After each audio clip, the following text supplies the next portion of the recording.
Muy buenas tardes, comencemos. Buenas tardes, Lick. Buenas, Derek. Buenas tardes a todos y a todos. Bueno, recapitulemos lo último de la sesión del miércoles, que como habíamos dicho, le vamos a dedicar un par de sesiones a la administración financiera de corto plazo y habíamos dejado también algunos ejercicios sobre los que me han ido preguntando algunos. Me alegra que le vayan dando seguimiento y sobre todo que en esos intentos de eh, poder resolver las problemáticas que les estoy planteando, eh, traten, ¿no?, de inferir, de hacer deducciones propias respecto a cómo responderlos. Obviamente no es imperativo ni obligatorio, pero la idea de una educación emancipadora es pues que se prescinda lo más posible del facilitador, ¿no? Que obviamente está ahí para absolver las preguntas, pero bueno, es lo que intentamos hacer. En fin, retomando esta idea de las políticas de capital de trabajo, hacíamos estas preguntas el miércoles sobre si podíamos tener una política en un lado del balance y otra opuesta del otro lado. Decíamos que sí en algunos casos y que las condiciones económicas también iban a afectar esas decisiones. Por contradictorio que pueda sonar, más bien una política conservadora en términos de capital de trabajo permitiría afrontar expectativas de crecimiento del sector en el que se opera, por ejemplo, ¿no? Cuando la demanda se hace creciente y más bien el comportamiento es estable, entonces podemos optar por contar con altas cantidades de disponible inventarios al menos para poder responder a esa demanda, ¿no? Y bueno, decíamos que al final medíamos la eficiencia de la política, especialmente en modelos de negocio comerciales y en menor medida en algunos de manufactura, dependiendo de la influencia de los materiales primos, a través del ciclo operativo y del ciclo de conversión del efectivo, ¿no? Donde decíamos que considerando que hay una brecha entre esos tres momentos, edad promedio de inventario, periodo promedio de cobro y periodo promedio de pago, podríamos calcular cuál sería esa cantidad de días em, en el que se completa ese ciclo de lo que en un principio eran recursos, que han pasado a ser mercancía y que finalmente vuelven a ser recursos, obviamente ya con una ganancia, pero que se va rotando, ¿no? Entonces, en base a estos indicadores de actividad, que habíamos revisado en la anterior materia, decíamos, entre que compramos el inventario y lo vendemos, hay una edad promedio de inventario, entre que lo vendemos y lo cobramos, hay un periodo promedio de cobro, y entre que lo compramos y lo pagamos, también hay un lapso de tiempo, ¿no? Dependiendo de nuestra relación con los proveedores, pero a ese le denominábamos periodo promedio de pago. Así que el ciclo operativo vendría a ser, de nuevo, la suma de la edad promedio de inventario más el periodo promedio de cobro. Y para llegar a ese ciclo de conversión del efectivo, tendríamos el ciclo operativo menos el periodo promedio de pago, ¿no? Entonces, no sé si esto ya está lo suficientemente claro. Hay algunos autores que incorporan los márgenes de flotación de algunos días en los que Eh, por ejemplo, si nos hacen el pago en cheque, por poner un ejemplo, esa cobranza se puede extender algunos días, ¿no? Desde que paga efectivamente el cliente, desde que nos eh, emite el cheque hasta que nosotros podemos cobrarlo, por ejemplo, si es que estamos en otro banco, una cosa así. Bueno, esos temas yo hoy en día ya eh, los omito de alguna forma, ¿cuál es la palabra? Sí, los abstraigo del análisis porque ya en estos tiempos es bastante difícil que pasen días, ¿no? Para que se eh, realice una transacción. con los medios digitales es pues cada vez más fácil enviar $100.000 a través de la tecnología blockchain al otro lado del mundo sin siquiera necesitar de un banco. Pero bueno, van a encontrar algunas de estas variantes en algunos textos, ¿no? Hasta aquí no sé si habría alguna consulta o si les han surgido algunas dudas al respecto. Dábamos algunos criterios ya para analizar, ¿no? Estos dos ciclos. Porque si bien en este ejemplo tenemos 60 días de ciclo operativo y 40 días de ciclo de conversión del efectivo, bueno, ¿qué me está diciendo eso? ¿No? Me está diciendo que en el primer caso, entre que yo compro el inventario y lo cobro, transcurren 60 días en promedio. Y en el segundo caso, que desde que yo pago por la mercadería hasta que la cobro, transcurren más o menos 40 días, ¿no? Y esto en líneas muy generales, ya saben, tomándolo con pinzas y analizando cada caso en particular, tendría estos criterios de por medio, que en general se quisiera reducir este ciclo de conversión del efectivo para que, bueno, nos veamos beneficiados tanto por el financiamiento que nos otorga el proveedor como por la rotación del inventario que nosotros podemos eh, dinamizar a partir de un esfuerzo comercial. Entonces, en líneas genéricas, quisiéramos rotar el inventario tan rápido como sea posible, pero sin entrar en rotura de stock, ¿no? O sea, sin ponernos demasiado agresivos e incurriendo en que no tengamos cómo afrontar la demanda, porque por supuesto eso incomoda, ¿no?, a los clientes. La otra pauta sería que queremos cobrar lo más rápido posible, queremos reducir el periodo promedio de cobro en general, pero sin eh, dejar de considerar los posibles efectos contraproducentes, ¿no?, adversos, que tendrían que ver con demasiada agresividad. Lo habíamos dicho, ¿no?, cuando no estábamos dejando que caigamos en maniqueísmos, en esas visiones miopes binarias, ¿no? De que o es bueno o es malo, ¿no? Si sube o si baja. No, podríamos estar bajando el periodo promedio de cobro, pero ya habíamos advertido, puede ser también porque estamos siendo muy agresivos y eso no lo queremos. Y finalmente, también quisiéramos pagar lo más lento posible. Esto podría ser un alivio para nuestras em, finanzas, para nuestra tesorería, para justamente administrar mejor las entradas y salidas de efectivo, pero sin comprometer la reputación crediticia, o sea, sin que el mercado se señalice como si estuviéramos en una situación de insolvencia, ¿no? Ya obviamente las voces harían lo suyo en difundir que estamos teniendo dificultades para pagar nuestras obligaciones y obviamente esto puede llevar a unas consecuencias mayores. Así que, bueno, aquí justamente traía un ejemplo que si bien lo hemos revisado en la anterior materia, yo les decía, ¿no? Esto va a cobrar más sentido cuando eh, abordemos esto del ciclo de conversión del efectivo, que ahora lo estamos haciendo con un poco más de detenimiento, ¿no? Y en este caso tendríamos esta compañía que es Dell, los tres periodos están de derecha a izquierda, pero que como ven ahí tienen un ciclo de conversión del efectivo negativo. ¿Por qué? Porque el periodo promedio de cobro es de 38, 35 y 36 días y la edad promedio de inventario es bastante corta. Ahora, ¿por qué pasa esto en el caso de Dell? Porque ellos tienen una política, como se iba contando, que es lo más orientada al justo a tiempo, ¿no?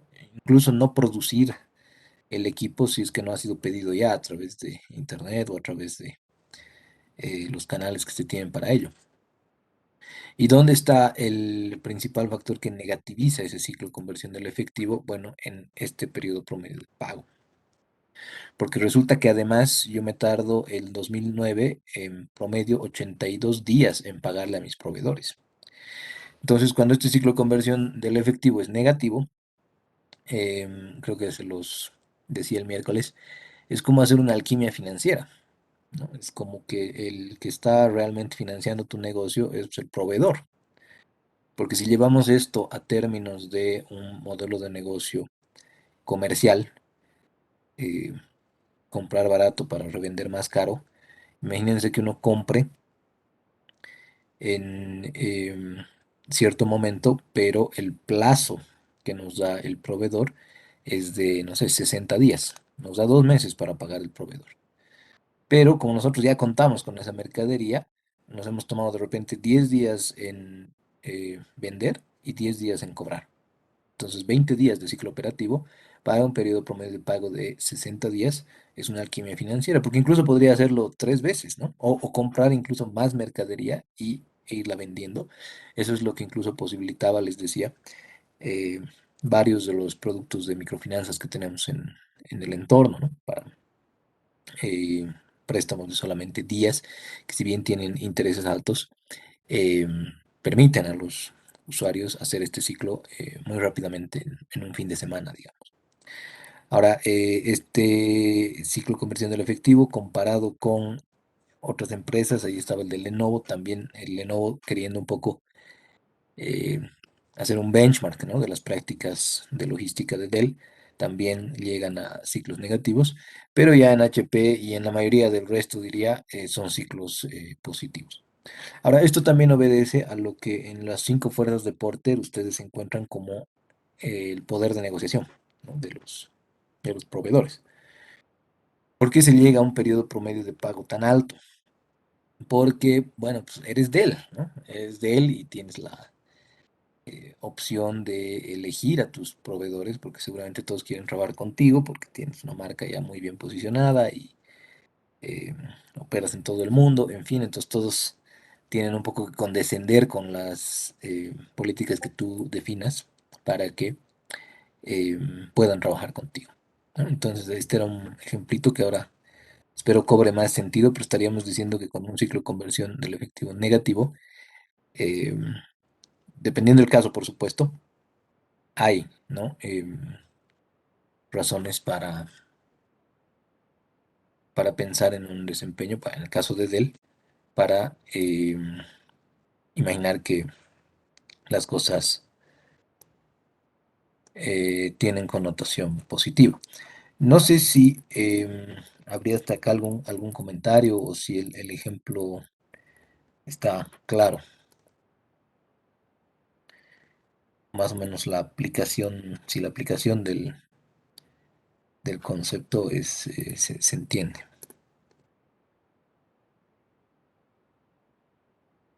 Estoy buscando otro en el que pasaba. Ok, gracias, Derek. Voy a mostrar uno en el que Dice, pasaba más bien. Sí, adelante.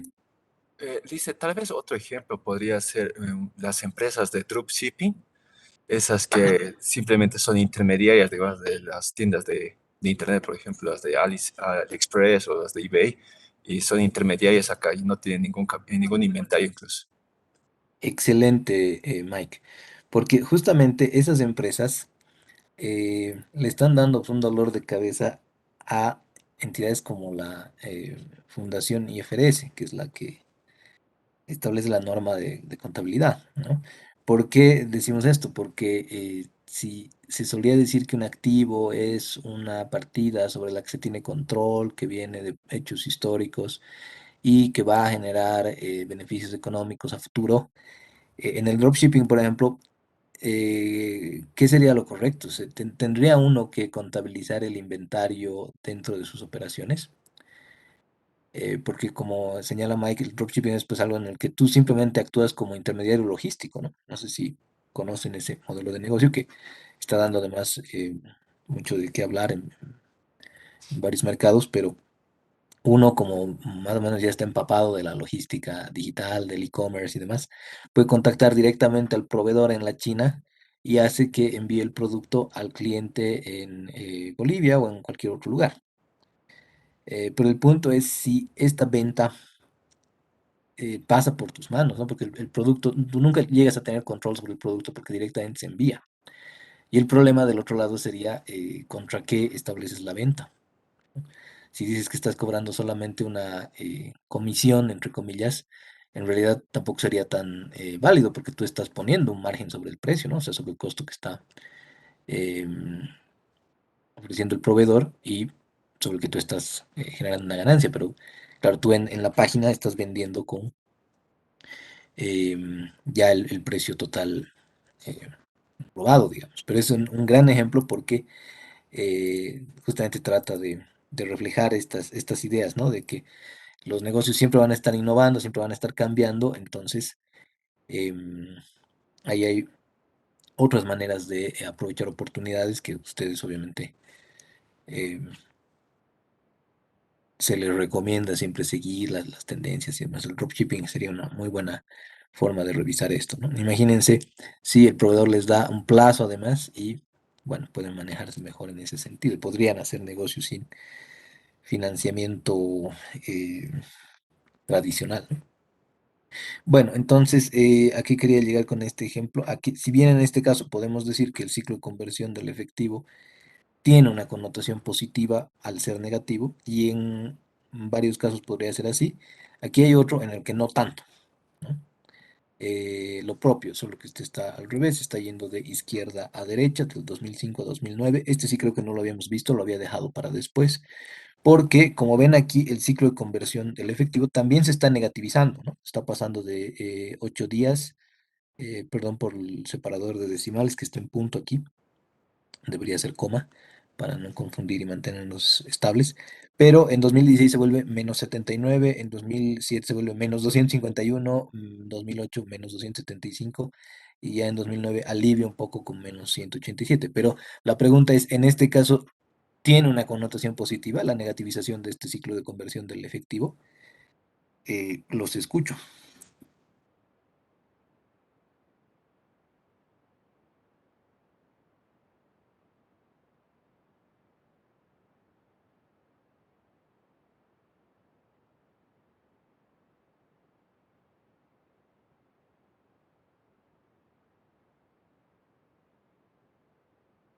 Estos montos de arriba están en miles, si mal no recuerdo, pero podemos revisar. Las ventas de 2.600.000 a 2 millones, a 1.7 millones, a 1.8 millones, a 1.7, ¿no? Pérdida consistente en ventas en 5 años. Por ende, el costo de ventas también está bajando. Y aquí el exigible comercial, las cuentas por cobrar, también están bajando, ¿no? Significará que es porque estamos cobrando más rápido. Bueno, hemos dicho, ¿no? No tenemos que ser apresurados en las conclusiones porque tenemos que ver el tejido por detrás. El inventario, lo propio, ¿no? Inventario de 176.000 a 10.000 a 2.000 a nada. Y esto hace, voy a volver a ese criterio que habíamos visto en las razones de actividad. Ahí mi edad promedio de inventario se está reduciendo pues significativamente, ¿no? De 45 días a 37 días, a un día, a 0 días. Esto implicaría que la rotación de inventarios se está incrementando terriblemente, ¿no? La rotación de inventarios subiendo, en ascenso. Ahora, ¿significará que la rotación de inventarios en ascenso es una buena señal? Bueno, pues como decíamos, no en todos los casos eh, esto significarían buenas noticias. ¿Por qué? Porque en este caso estoy entrando pues en una rotura de stock, fruto de que ya no estoy vendiendo. ¿Y por qué ya no estaré vendiendo? Bueno, pues por N razones, habría que analizarlas, pero en este caso en particular, precisamente era una conclusión de una empresa en quiebra, que en sus estados financieros, en sus notas, decía con total explícitamente, decía que ya no era un negocio en marcha, ¿no? Ya no se trataba de un negocio en marcha. ¿Y qué es lo que ocurría acá con el periodo promedio de pago? Bueno, pues lo opuesto, ¿no? Como este periodo promedio de pago es el que se tiene que restar para computar el ciclo de conversión del efectivo, aquí en el pagable comercial o en las cuentas por pagar se están incrementando, ¿no? De 300.000 a 366.000, a 1.400.000, luego a 700.000, luego a 600.000. Y se están incrementando esas cuentas por pagar fruto de que no puedo pagar. Entonces, este ciclo de conversión del efectivo, si bien es negativo, al igual que en el anterior caso de Dell, en este caso pues, es una barbaridad, y obviamente me va a decir que es una empresa que está dejando de ser un negocio en marcha, ¿no? Así que dos ejemplos chiquititos como los que veíamos de interpretación en la anterior materia, pero para reflejar este uso, ¿no?, del ciclo operativo y del de conversión del efectivo. No sé si habría alguna consulta y si no, pasaremos a los ejercicios, ¿no? Bueno, y ya como les comentaba, habíamos dejado algunos ejercicios y ha habido compañeros que se han animado a hacerlos con distintos resultados, pero aquí revisaremos un poco lo que implicaría el cómputo de algunos requerimientos como el que está en pantalla. Dice que una compañía comercial que tiene ventas de tantos, un costo de ventas que está en porcentaje sobre las ventas y compras que son un porcentaje sobre el costo de ventas, nos da una edad promedio de inventario de 60 días, un periodo promedio de cobro de 40 días y un periodo promedio de pago de 35 días. Así que lo que hay que computar aquí es el ciclo de conversión del efectivo y la cantidad de recursos invertidos en el mismo. Esto es algo que todavía no habíamos mencionado, pero hoy lo vamos a retratar. Y finalmente dice cómo se modificaría esta cifra con un decremento de 3 días en el periodo promedio de cobro y un incremento de 14 en el periodo promedio de pago. Muy bien. Entonces tenemos aquí los datos como es usual. Y lo que queremos computar es el ciclo de conversión y los recursos invertidos, ¿no? Entonces, teniendo aquí las ventas anuales, tenemos el costo de ventas, así que multiplicando ese 750.000 por el 60%, tendríamos una aproximación al costo de ventas.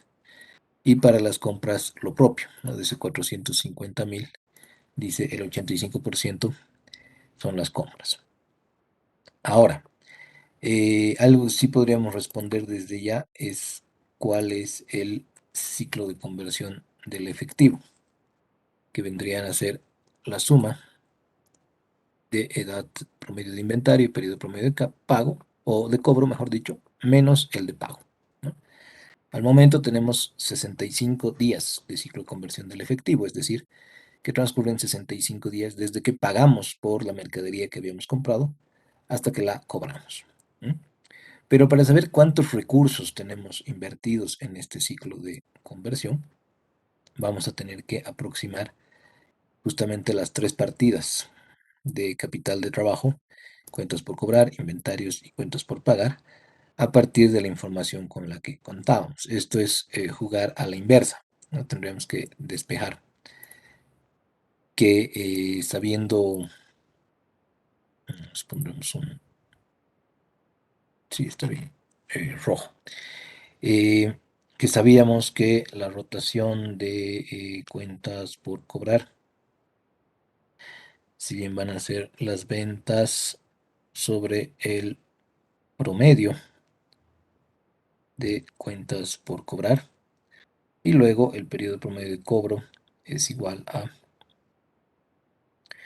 365 sobre esa rotación de cuentas por cobrar, ¿no?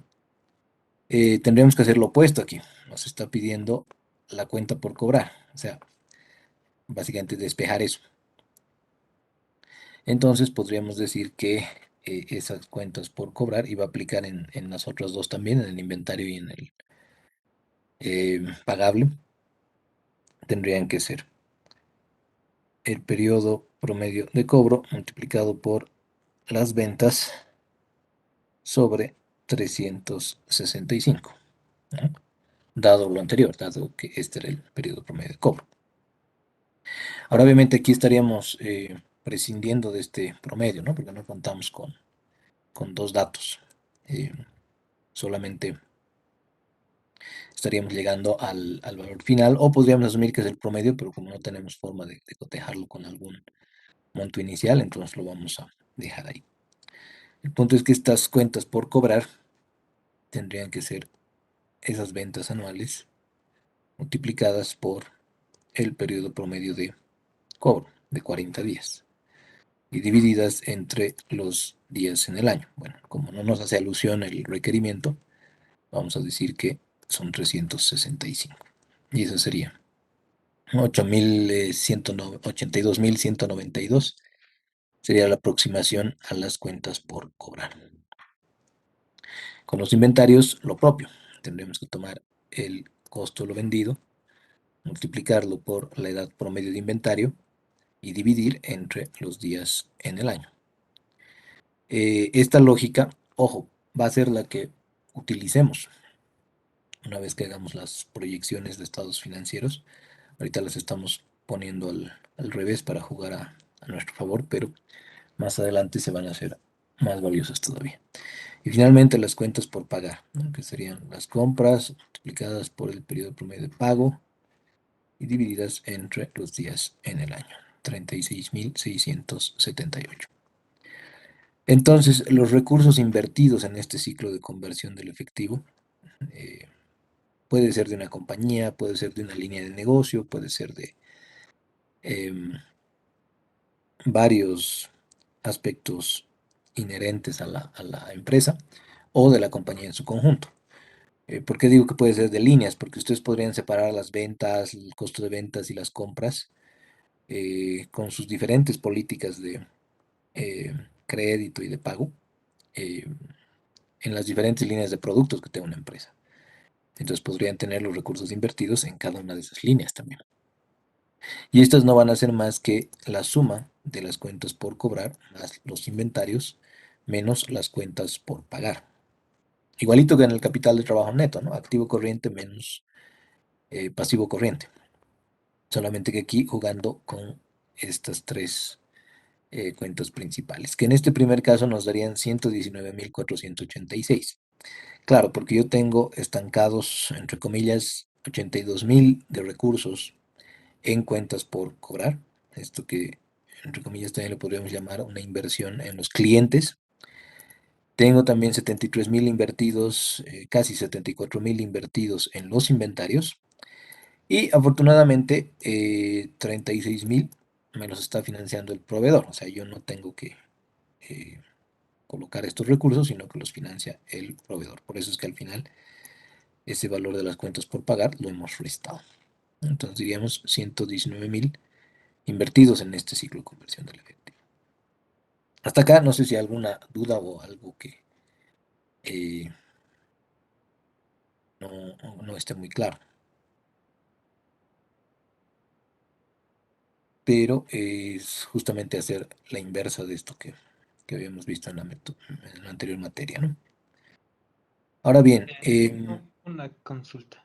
adelante, adelante. Sí, este tema de las fórmulas, la rotación Sí, de cuentas por cobrar, entonces es igual al eh, periodo promedio de cobro, ¿no? Al promedio de cuentas por cobrar. las cuentas por cobrar van a ser aproximables a través del periodo promedio de cobro por las ventas sobre 365, dando la vuelta a esto, ¿no? Porque esto, si este al final es ventas sobre cuentas por cobrar, vas a poder llevar las ventas de acá y si o sea, si lo damos la vuelta, te va a quedar esto de aquí abajo. Pero no sé si queda claro el por qué o si les Ah, ya, hace... ya. Sí, ya acabo de verlo. Gracias. Ok, listo. Perfecto, pero si algo no está muy claro, lo hacen notar, no hay ningún problema. Pero el punto es que lo damos la vuelta precisamente para aproximarnos ya al monto em, en balance, ¿no? De estas cuentas por cobrar. Y les decía, esto va a ser importante más adelante cuando estemos haciendo proyección de estados financieros. ¿Por qué? Porque la compañía ahí lo que va a determinar es cuál es el periodo promedio de cobro o de pago o la edad de inventario que yo quiero mantener como política futuro. Entonces vamos a tener que decir que en los próximos años llegamos a ciertos montos, considerando también las proyecciones de ventas, de costo de ventas y de compras, ¿no? Así que no sé si hay algo más y si no, pasaremos a responder la otra pregunta,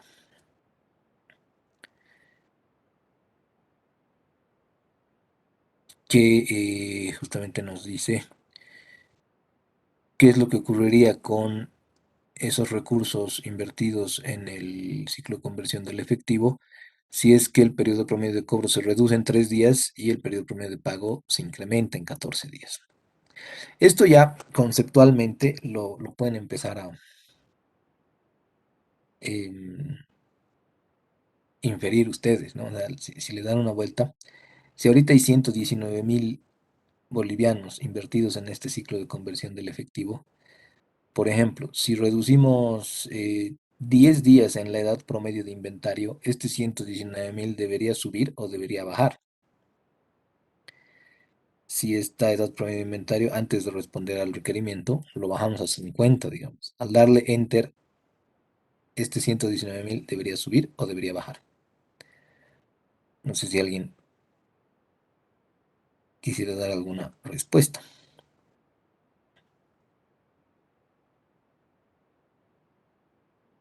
O nos vamos directamente al cómputo, ¿no? Si antes teníamos 60 días y esta edad promedio de inventario se reduce en 10 días, estaríamos, entre comillas, liberando recursos.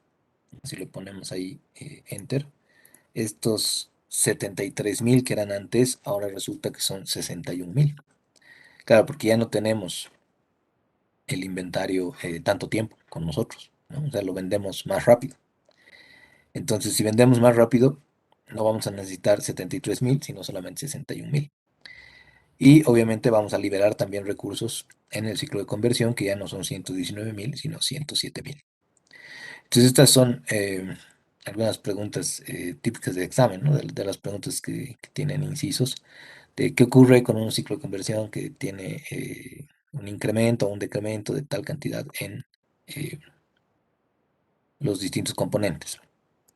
En ese sentido, veremos aquí, ¿no? Las cuentas por cobrar aquí, bueno, está desarrollado porque el requerimiento lo pide así, pero ya ustedes podrían jugar con lo que sea. En el periodo promedio de pago va a ser a la inversa, ¿no? ¿Qué pasa si se extiende el periodo promedio de pago? De 35 días, digamos, a 60 días. Estas cuentas por pagar de 36.000 tendrían que subir, pues, a 62.000. Pero como este monto se resta para saber los recursos invertidos en el ciclo de conversión, entonces liberaríamos eh, efectivo, ¿no? Pero lo que tiene que estar claro es el por qué. Este periodo promedio de pago es la cantidad de días en las que le cancelamos a los proveedores, ¿cierto? Si nuestros proveedores nos permiten cancelarle ya no en 35 días en promedio, sino en 60 días, entonces vamos a tener muchas más cuentas por pagar. Ahora, esto de nuevo, no estamos diciendo de entrada que sea positivo o negativo, pero como hay más cuentas por pagar, hay una menor cantidad de recursos que nosotros tenemos que poner en este ciclo de conversión, porque nuestro proveedor es el que está financiando prácticamente la operación, ¿no? Entonces ya pueden hacer este análisis ya un poco eh, aplicativo de cómo funciona esto. Ahora, para darle respuesta al requerimiento, diremos las cuentas por cobrar con el decremento, ¿no? 750.000 multiplicado por ese periodo promedio de cobro menos los 3 días, ¿no? Que habríamos restringido. Y esto sobre 365. Entonces teníamos 82.000, ahora vamos a tener menos, ¿no? Vamos a tener solamente 76.000 en cuentas por cobrar. Los inventarios no se van a mover, van a ser lo mismo. Vamos por ahí, 73.973. Y las cuentas por pagar más bien se van a incrementar en 14 días. Entonces, de nuevo, las compras multiplicadas por este periodo promedio de pago más esos 14 días sobre los 365. Entonces, aquí, de nuevo, si le estamos incrementando 14 días al periodo promedio de pago, estos 36.000 se van a incrementar a 51.000, ¿no? Y esto va a alivianar la cantidad de recursos invertidos a un nivel de 98.000, ¿no? Si bien en ambos casos, en la hipótesis del requerimiento, en ambos casos estaríamos liberando recursos. ¿Por qué? Porque con el decremento de 3 días en el periodo promedio de cobro hay menos cantidad invertida en cuentas por cobrar. Y con el incremento en el periodo promedio de pago, ambos de alguna manera benefician al ciclo de conversión del efectivo, a la cantidad de recursos que necesitamos en ese ciclo de conversión del efectivo, ¿no? Ahora, de nuevo, no hay que ponernos sin antes revisar cuál es, si es algo enteramente positivo o enteramente negativo, ¿no? Habría que analizar por qué se están moviendo estos 3 días o estos 14 días, pero em, ya en términos de responder al requerimiento,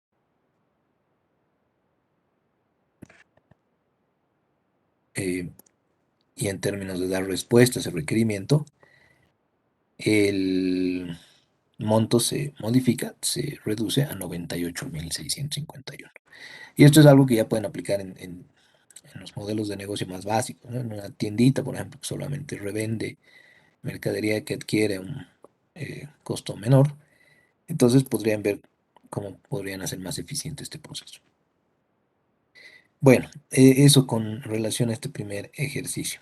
El resto, de nuevo, lo voy a dejar ahí todavía en blanco, a pesar de que ya les he puesto las soluciones en Moodle para que las cotejen, pero siempre es recomendable que intenten hacerlas ustedes, ¿no? Antes de mirar la respuesta, o de que vayan a la respuesta cuando se traben en algún lugar, pero y luego, obviamente, si algo todavía no queda claro, lo planteen en clase. Bueno, no sé si habría alguna consulta sobre esto o sobre eh, los ciclos estos de operación y de conversión. Bueno, aquí solamente para complementar tendríamos que la edad promedio de inventario multiplicada por el costo de lo vendido sobre 365 para aproximar el inventario y para aproximar las cuentas por pagar el periodo promedio de pago multiplicado por compras, si es que las tienen, si es que no o es difícil aproximarlas, usan directamente el costo de lo vendido. Bueno, si no hay comentarios o consultas, pasemos pues al eh, bocado de administración del efectivo. En términos de las disponibilidades, hay 3 motivos principales para contar con niveles adecuados de liquidez. Un motivo transaccional que tiene que ver con el normal desenvolvimiento del negocio, las operaciones diarias, las entradas y salidas previstas, ¿no? Tanto de actividad comercial, de ventas, como de también pagos de distintos tipos, ¿no? Ahí estaría la principal entrada, debería ser, como venimos sosteniendo desde el análisis de los flujos de efectivo, las ventas en efectivo y las cobranzas, ¿no? Del exigible comercial. Y las salidas, que también podrían ser entradas de los mercados financieros, tanto de las entidades de intermediación financiera, a través de préstamos y devoluciones, como del mercado de valores, ¿no? A través de una agencia de bolsa, con venta de valores negociables o compra también de valores negociables. Esto es como cuando nuestras empresas tienen una liquidez excesiva, pero no saben si se vaya a mantener así, entonces abren un DPF, por ejemplo, ¿no? O invierten en instrumentos de corto plazo. Y las salidas ahora sí que serían, eh, no sé si se llega a ver, lo que recién se ha puesto ahí, ¿no? La diapositiva. Bueno, me avisan si es que se entrecorta o algo. Y bueno, las salidas tendrían que ver con el principal y los intereses de los títulos que hemos emitido, las compras y la cancelación de las cuentas por pagar a los proveedores, los salarios y prestaciones de los empleados, los impuestos a los distintos niveles del gobierno y, bueno, finalmente los dividendos a los propietarios, a pesar de que podrían haber muchos otros grupos, ¿no? de salida de este efectivo. No sé si se está escuchando bien o tal vez se ha cortado el Sí, audio. por mi lado le escucho bien. Ya, muy bien, muchas gracias. Gracias por el feedback a todos. Lo que pasa es que la diapositiva estaba un poco tardando y me preocupó. Bien, entonces esta sería eh, el motivo transaccional, ¿no? De la operación diaria de la empresa, las actividades. Pero también añadiríamos estos dos, que serían el motivo contingencial, le llaman algunos, y otros el especulativo. Em, el contingencial tendría que ver con este aprovechamiento o mejor dicho, el contingencial tiene que ver con esas situaciones que estaban imprevistas, pues, ¿no? Em, si desafortunadamente ocurre un accidente, por ejemplo, en la planta, y hay que llevar de inmediato al operario a que tenga que ser intervenido en términos de salud, obviamente vamos a tener que pagar en ese momento una cifra considerable, ¿no?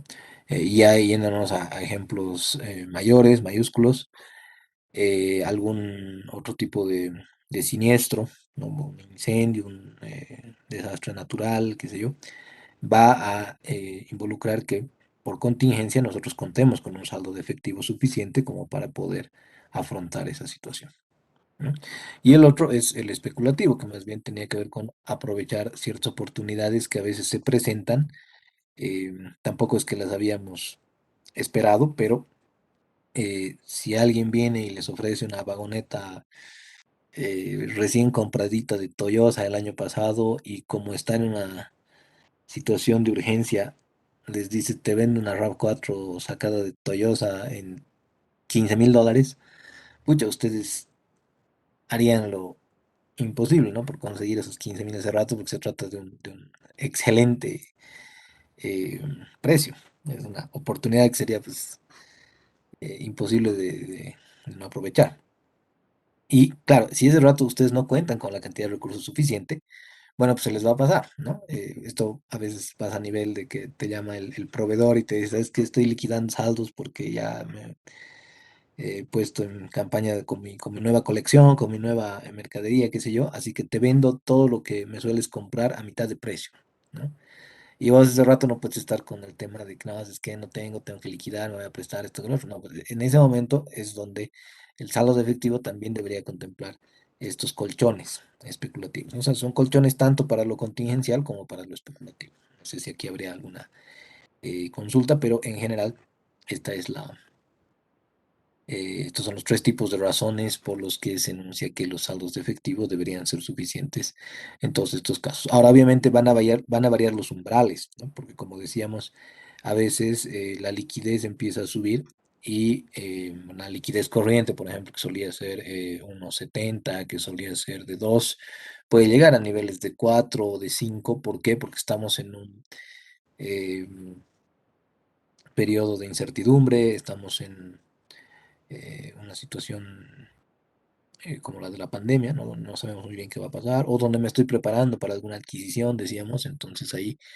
esos umbrales se van a ir modificando, como habíamos señalado.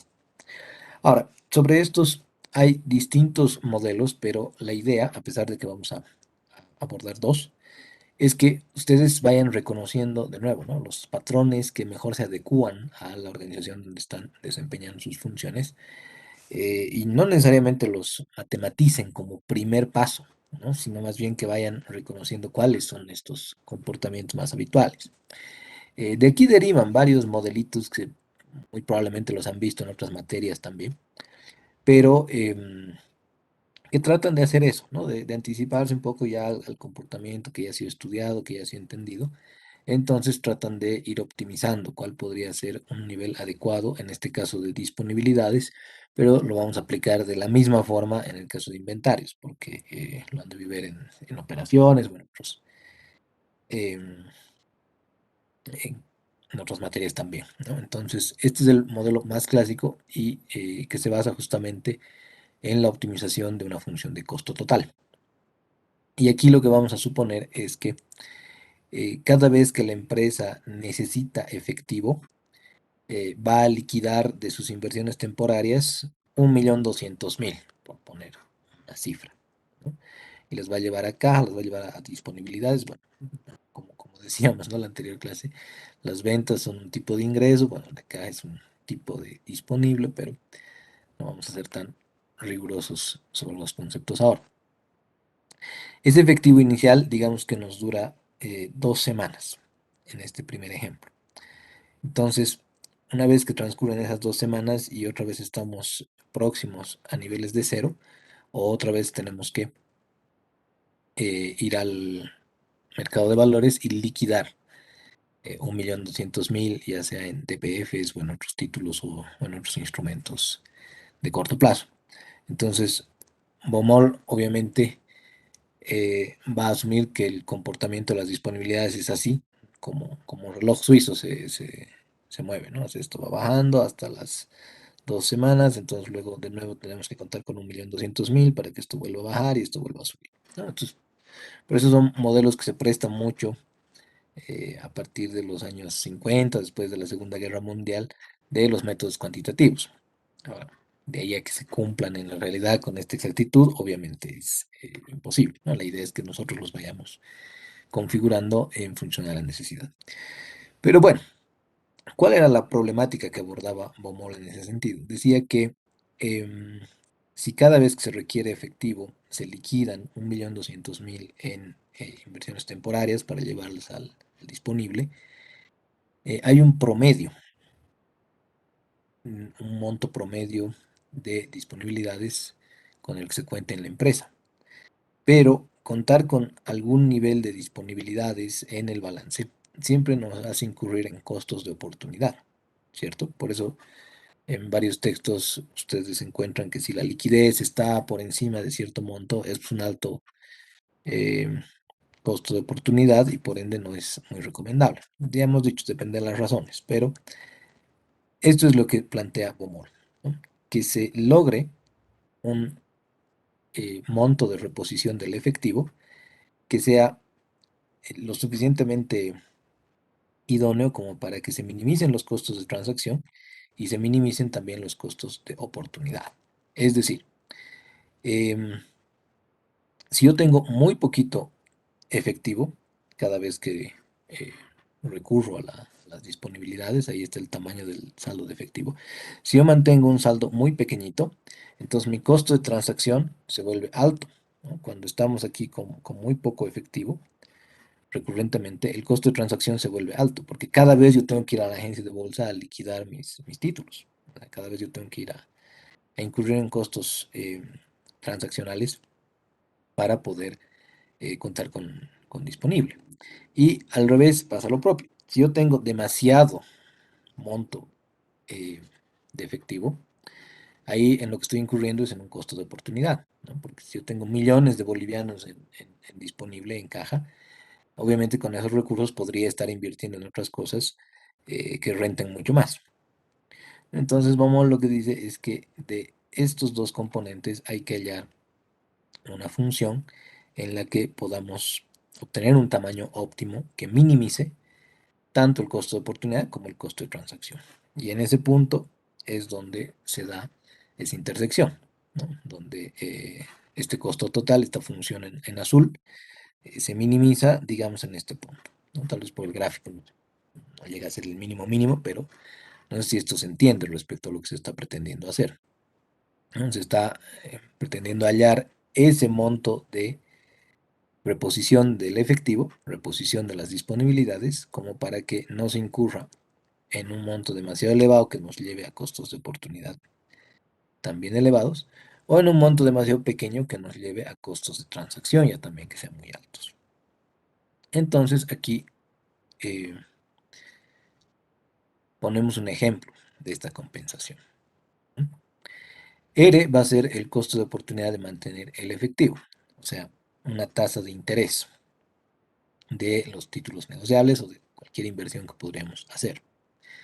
Especialmente en estos tiempos en los que la inflación en el país del norte está amenazante, entonces probablemente volvamos a ver algunas tasas un poco más volátiles, ¿no? Que por mucho tiempo han estado muy bajas. Pero el punto es ese, ¿no? Si yo tengo demasiada liquidez, si yo tengo demasiado en el disponible, entonces esos recursos podrían estar siendo, aunque sea rentabilizados en otra parte, en una SAVI, en un DPF, en lo que sea, a través de esa tasa ERE, ¿no? Un segundo elemento es el importe total de efectivo necesario para las transacciones durante todo el periodo planteado, que normalmente es un año. Entonces, ¿cuánto de disponible yo en función a mis predicciones voy a necesitar durante todo el año para poder afrontar esas razones transaccionales, contingenciales, especulativas y demás? Y finalmente, ¿cuál es el costo de vender los títulos para reponer el efectivo? Ya, por supuesto, además, Baumol estaba analizando corporaciones bastante grandes en las que el acceso a una agencia de bolsa para liquidar inversiones temporarias em, era parte de la cotidianidad, a pesar de que de todos modos involucraba un costo elevado. Así que ahí vemos el comportamiento de lo que queremos demostrar. Vamos a decir que, como en nuestro ejemplo, decíamos, ¿no? Con 1.200.000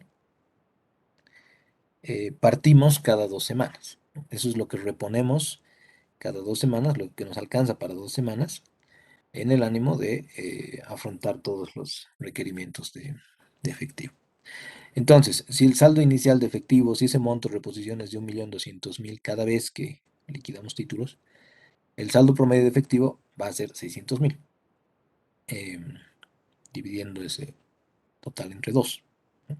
Y el costo de oportunidad, porque en promedio estoy teniendo 600.000, digamos a una tasa de costo de oportunidad de 10%, van a ser 60.000. Entonces, en este primer ejemplo, nuestro costo de oportunidad de mantener un saldo de reposición de efectivo de 1.200.000 es de 60.000. Ahora bien, si yo necesito 1.200.000, o si cada vez que repongo 1.200.000 ese efectivo me aguanta 2 semanas, el desembolso anual total de efectivo va a ser de 31.200.000. ¿Fruto de qué? De multiplicar ese 1.200.000 por 26. ¿Por qué? Porque el año tiene 26 quincenas, ¿no? Entonces, si ese 1.200.000 me aguanta 2 semanas, y en el año hay 52 semanas y por ende hay 26 quincenas, si yo multiplico el 1.200.000 por 26, deberíamos tener ese monto de requerimiento total de efectivo en el año. Y ese obviamente en todos los casos va a ser el mismo porque es lo que hemos calculado que vamos a requerir para todas las actividades que hemos previsto, ¿no? Entonces, para calcular cuál es el costo transaccional, es decir, si estamos manteniendo ahorita 1.200.000 cada 2 semanas, ¿cuántas transacciones tenemos en el año? Tenemos 26, ¿no? Porque hemos dicho que hay 26 quincenas. Si yo necesito 31.200.000 y en este primer ejemplo estoy obteniendo 1.200.000 que me dura 2 semanas, entonces la división me va a dar 26 veces, ¿no? El número de veces que he hecho las transacciones. Y si suponemos que el costo de transacción es de 1.000 pesos en este caso, vamos a tener esa multiplicación. Este número de transacciones de 26 por los 1.000 bolivianos, ¿no? Que involucra ir a la agencia de bolsa y que venda los títulos de mis DPFs, qué sé yo, o de mis pagarés bursátiles o de mis pagarés de mesa de negociación, en fin. Entonces este costo de transacción va a ser de 26.000. Y al final el costo total va a ser la suma tanto de ese, permítanme, tanto de este costo de oportunidad como de este costo transaccional. Es decir, ese costo total que va a estar por ahí es de 86.000, ¿no? La suma del 60.000 con el 26.000. Es en general lo que yo necesito en este primer ejemplo para eh, la manera en la que estoy administrando el efectivo, 86.000. Bien, aquí la pregunta está en si esos 86.000 son el costo óptimo. Y desde el punto de vista de Baumol, no lo van a hacer. Lo que tenemos que encontrar es cuál es este saldo, cuál es este monto de reposición C para que este costo final se minimice. Y para mostrar ello, vamos a ir haciendo algunos otros ejemplos. Como hemos dicho, en todos los casos, el monto total que necesita la empresa en el año es de 31.200.000. Y vamos a suponer, ya en un extremo, que no hacemos la reposición con el monto de 1.200.000, sino con 4.800.000. ¿Qué pasa si llegamos a esa cifra? Bueno, en este caso el promedio ya va a ser de 2.400.000 y por ende mi costo de oportunidad va a subir un montón, ¿no? Va a subir a 240.000. En contrapartida, ya no voy a necesitar tantas transacciones, ¿cierto? Porque este 31.200.000 dividido entre 400 o 4.800.000, solamente tengo que ir 6.5 veces al banco o a la agencia de bolsa para liquidar títulos y obtener disponible. Y si el costo de transacción sigue siendo de 1.000 pesos, vamos a tener solamente 6.500 bolivianos en el costo transaccional. Pero como este ya se ha hecho muy elevado, el costo total va a ser pues de 246.500, como está ahí en la pantalla. Del otro lado va a pasar lo mismo, solo que a la inversa, ¿no? Si rebajáramos, digamos, ese saldo inicial de efectivo a 300.000, el saldo promedio sería de 150.000 y el costo de oportunidad sería de 15.000. Sería bastante más bajo que en los otros dos casos.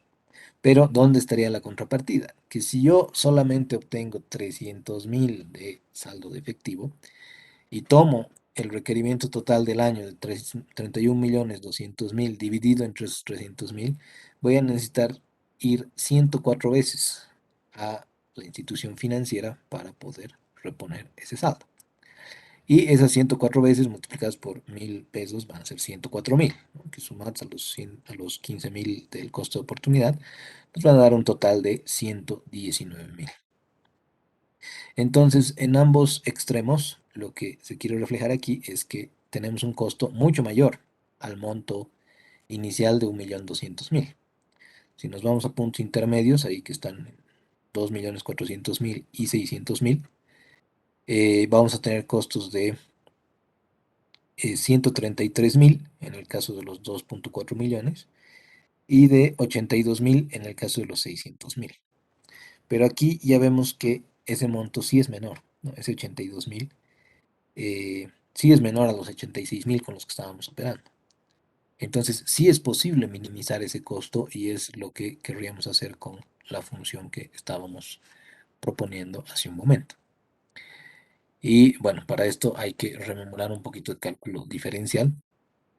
eh, Como uno aprendió a hacer en sus materias iniciales, ¿no? De métodos cuantitativos.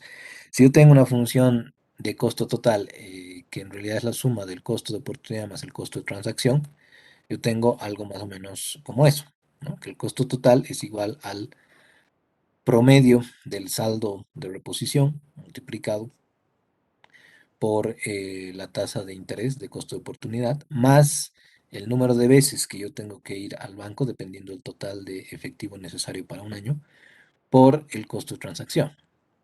Entonces, lo que tengo que hacer aquí es derivar ese saldo óptimo, ¿no?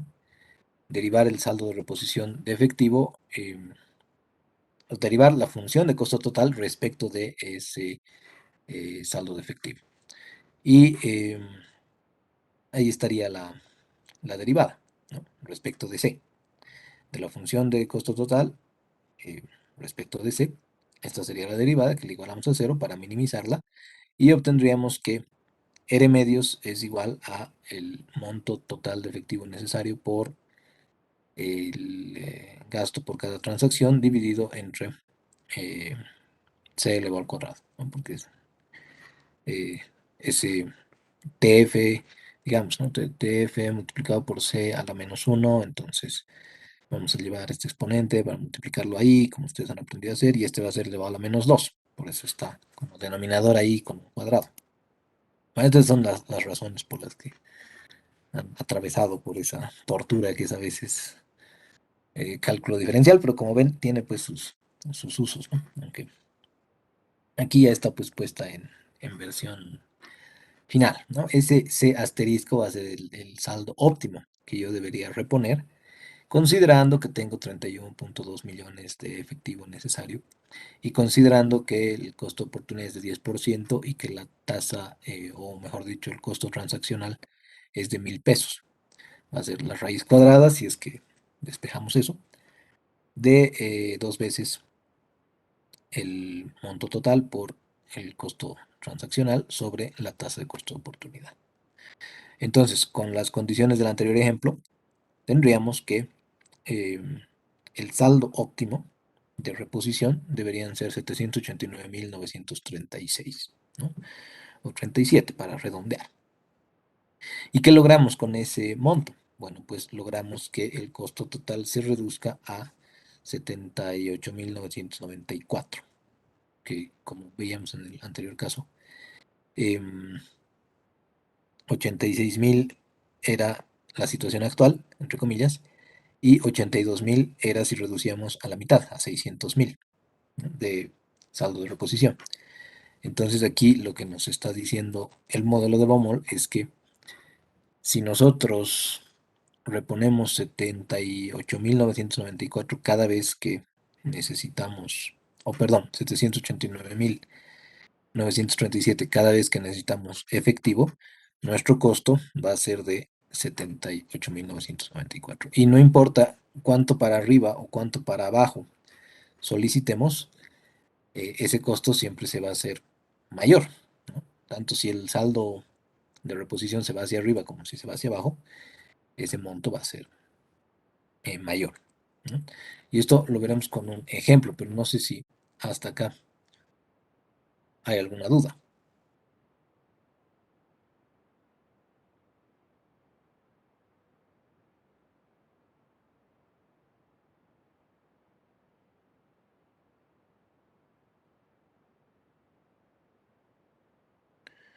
Bueno, cualquier cosa,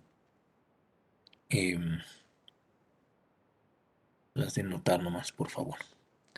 Veremos un pequeñísimo ejemplo y claro, yo entiendo que es un modelo bastante básico, ¿no? Porque alguien me puede decir, no, no funciona como reloj suizo, el requerimiento de liquidez. Bueno, ya hemos dicho que en unas sesiones más se mostrará evidencia empírica de estos comportamientos, en algunos casos más estables, más estacionales, en otros casos más bien muy volátiles, entonces en algunos, como decíamos en la anterior materia, se aplicarán mejor que en otros.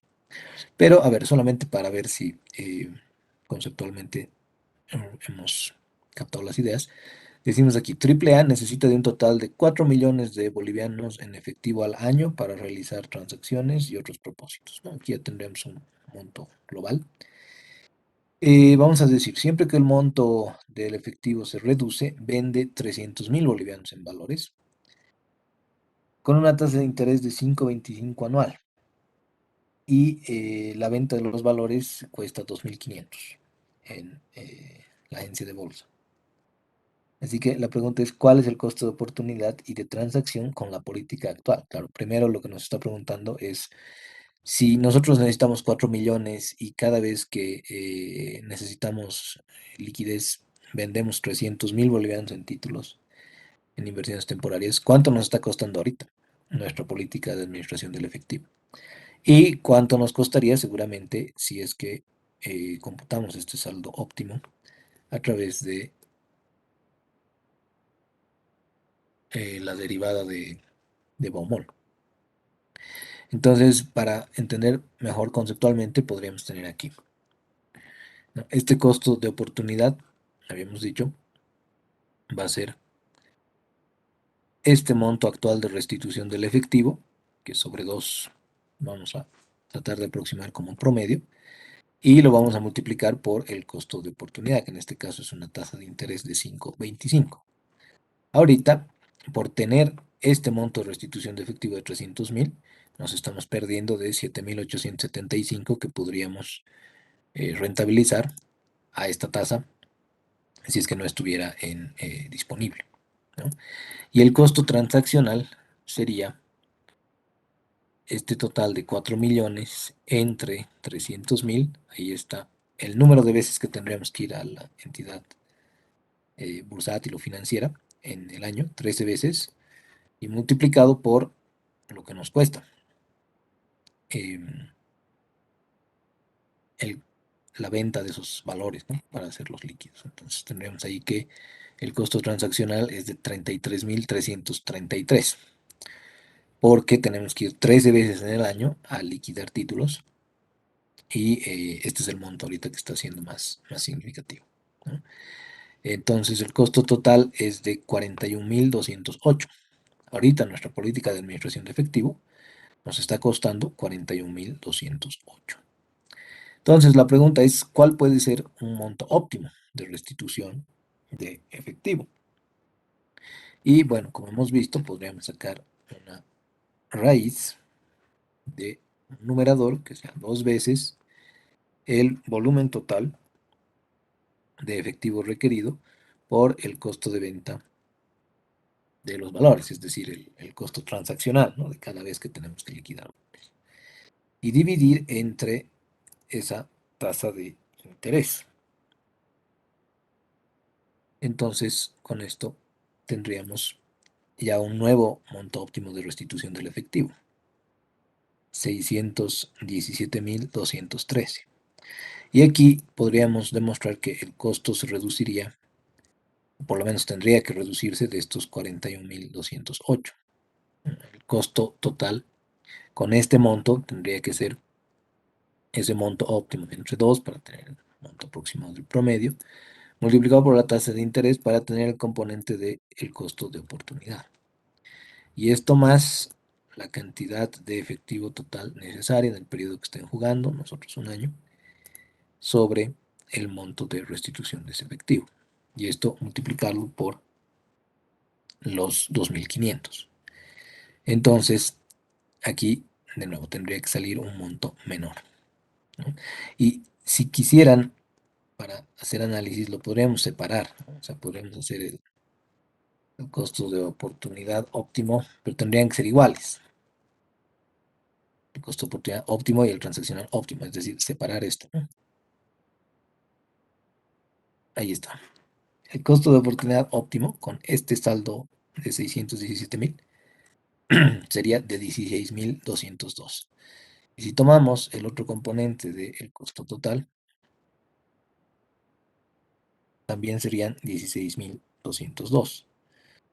¿Por qué? Porque como estábamos viendo en la gráfica, ahí está. Este tamaño óptimo es el que va a hacer que coincidan tanto el costo de oportunidad como el costo de transacción, porque es el que está minimizando esta función de costo total. Entonces, por eso es 16.202 más 16.202.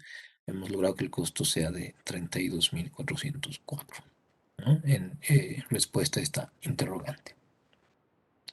Y bueno, ahí ya podrían haber algunas otras preguntas adicionales, pero la idea es que estos han sido los primeros modelos matemáticos para darle cabida, pues, a la respuesta de preguntas que vayan siempre, ¿no?, en ese ánimo de mejorar las condiciones actuales. Por el tiempo miraremos además el modelito de Miller-Orr, pero no sé si alguien tendría alguna consulta. Sí que está un poco árida la cosa, pero para poder avanzar lo más posible. En esta otra versión de Miller-Orr, lo que se proponía era algo ya un poco más próximo a la realidad, ¿no? Lo que Miller-Orr decían era que Baumol estaba fumado si pensaba que el saldo en disponibilidades funcionaba como un relojito suizo, ¿no? O sea, que baja, luego vuelve a subir, luego baja, luego vuelve a subir. Hemos dicho, en algunas compañías todavía puede ser lo suficientemente estable, pero ellos tratando también de darle soluciones a instituciones financieras que tienen eh, su monto de disponibilidades como lo que está en pantalla, ¿no? Una cosa que va ahí a veces subiendo, y ellos decían, vamos a poner un límite superior y un límite inferior. Entonces, cada vez que el monto en disponibilidades toque alguno de esos dos límites, nosotros en este caso compramos títulos, ¿no? Si el saldo de disponibilidades ha llegado a tocar ese límite superior, entonces los enviamos el monto necesario a inversiones temporarias y volvemos a nuestro saldo óptimo. Y luego, otra vez dejamos que el saldo vaya fluctuando Y si, por ejemplo, llega a tocar el límite inferior, entonces vendemos títulos para volver a nuestro saldo óptimo. Y luego dejamos que eh, el comportamiento vaya en un modelo que es muy similar al de bandas, ¿no? Entonces tenemos aquí una banda superior, una banda inferior, y cada vez que se toque alguna de esas dos bandas, hacemos la transacción necesaria para volver a este saldo óptimo. Entonces ahí el punto X determina un lugar en el que hemos tenido que comprar títulos, en el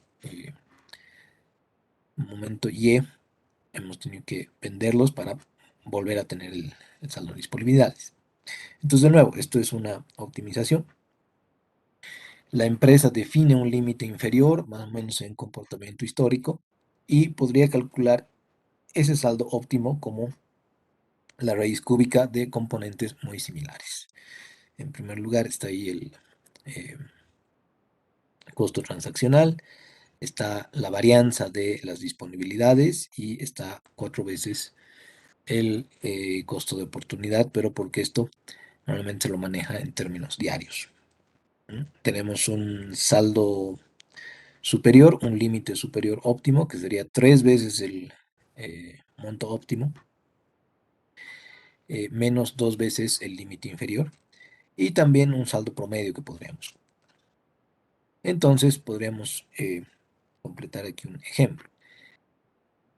Suponiendo un costo transaccional de 2.000 bolivianos cada vez que vamos a la entidad financiera o bursátil, ¿no? Un interés anual de 12% y una desviación estándar de los flujos diarios de 5.000 bolivianos, calculemos el saldo óptimo, límite superior y saldo promedio para un límite inferior de 100.000 bolivianos. Entonces, aquí vamos a necesitar una desviación estándar. ¿Por qué? Porque como esto ya era una respuesta a las entidades que tienen más bien una fluctuación muchísimo más volátil que las empresas comerciales, industriales, sí era necesario contar con un eh, parámetro de cuánto podría ser la varianza. Entonces, aquí, como estamos hablando en términos diarios, tendríamos que convertir esa tasa de 12% de costo de oportunidad anual en un costo de oportunidad diario. Y bueno, reemplazando los valores, tendríamos que el monto óptimo bajo el modelo de Miller-Orr, ese saldo de reposición, tendría que ser de 149.201. Y que el límite superior de 247.603 y el promedio de 165.601. ¿Esto qué querría decir? Que cada vez que las disponibilidades toquen este valor de 247.604, tengamos que enviar ese excedente de liquidez a las inversiones temporarias para nosotros quedar con el monto óptimo de 149.201. Y el límite inferior, ahí en este caso ya viene dado en 100.000. Entonces estamos jugando ahí con bandas, ¿no? Si nosotros tocamos la banda inferior, entonces vendemos títulos para volver a este 149.201. Si tocamos la banda superior, entonces mandamos el excedente a inversiones temporarias para poder eh, tener este monto óptimo que, de nuevo, ¿no? Lo que trata de hacer es eh, intentar minimizar los costos. Entonces, volvamos aquí al Excel para un ejemplo pequeñito y con esto nos vamos al día de hoy.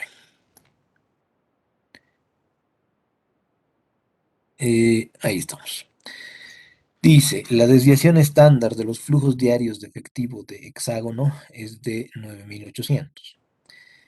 Para la empresa, el costo de oportunidad de mantener efectivo es de 7,5 anual. ¿Cuál debe ser el nivel óptimo de efectivo y el límite superior si el límite inferior tolerable se establece en 150.000 bolivianos? Además, nos dan el dato de que el costo fijo de comprar y vender valores es de 500 por transacción. Bueno, entonces tenemos ahí los datitos. Desviación estándar de los flujos diarios. La tasa de interés. Primero tendríamos que convertir esta tasa de interés a una tasa diaria, ¿no? Entonces, la tasa diaria tendría que ser de 1 más ese monto elevado a 1/360, ¿cierto? Para convertirla en un diario. Y bueno, a ese restarle 1. El saldo óptimo entonces em, tendría que ser, no sé si hay función de raíz cúbica en Excel, no, así que voy a elevar a 1/3 después. Tendría que tener un numerador de 3 veces, aquí, 3 veces el costo transaccional, el costo de venta de los valores, que en este caso es de 500 bolivianos, por la varianza. Pero aquí no tenemos varianza, tenemos desviación estándar, así que simplemente deberíamos elevarla al cuadrado. Y esto dividido entre 4 veces el costo de oportunidad, pero que en este caso es diario. Y todo eso habrá que elevarlo a 1/3 en este caso para emular la raíz cúbica y restarle el límite inferior. Aquí no me está, oh, perdón, sumarle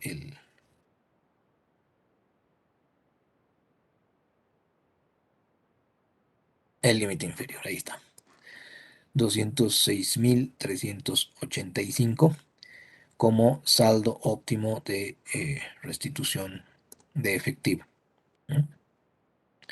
Y como este límite inferior ya nos había sido dado, en este caso el límite superior va a ser 3 veces ese saldo óptimo menos 2 veces el límite inferior. Entonces 319.154.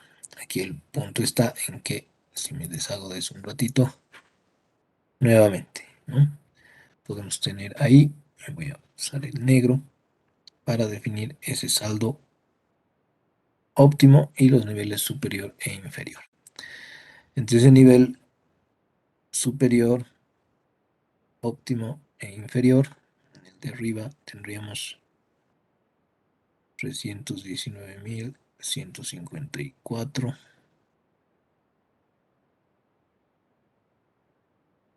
Ahí está.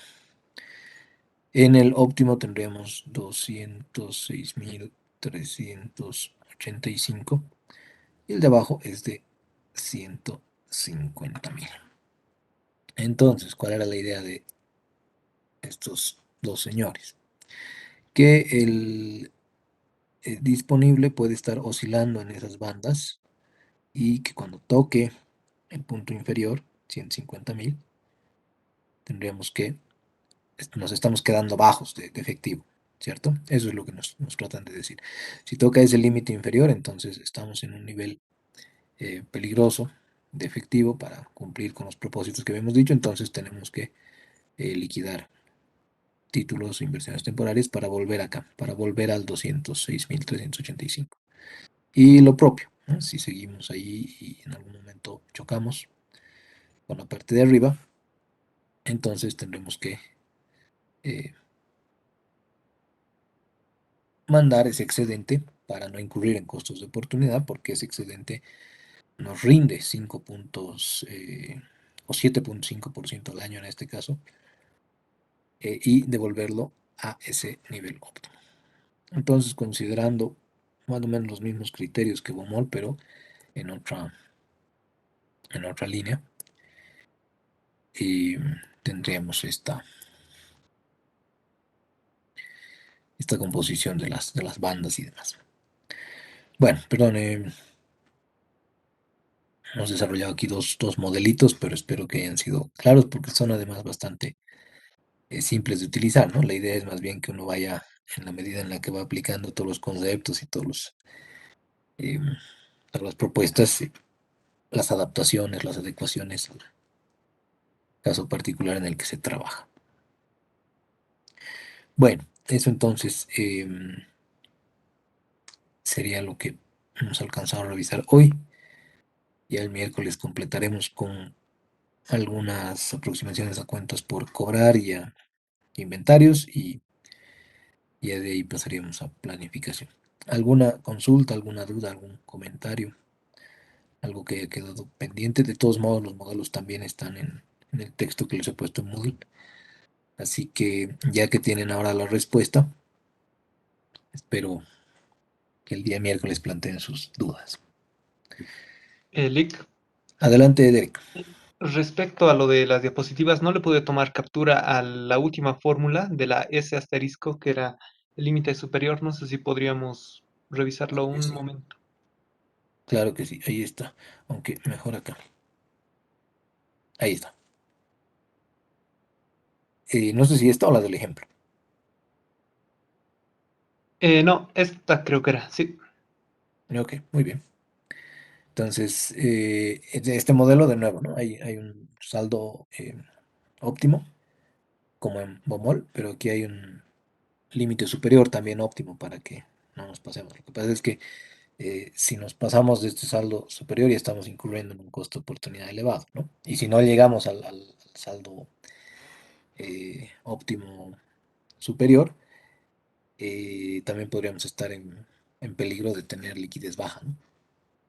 Así que, bueno, más orientado a la razón de efectivo directamente este modelo de Miller, pero ya con métodos cuantitativos más sofisticados, hoy en día con Machine Learning incluso, em, los saldos se van pronosticando de otras formas, pero esto ya lo vamos a pasar a planificación. No sé si habría alguna otra consulta por ahora o algún otro comentario,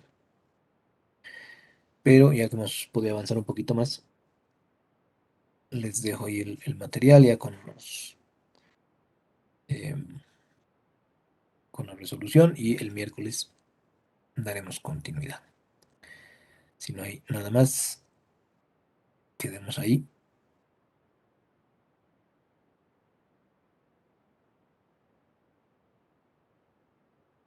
Bueno,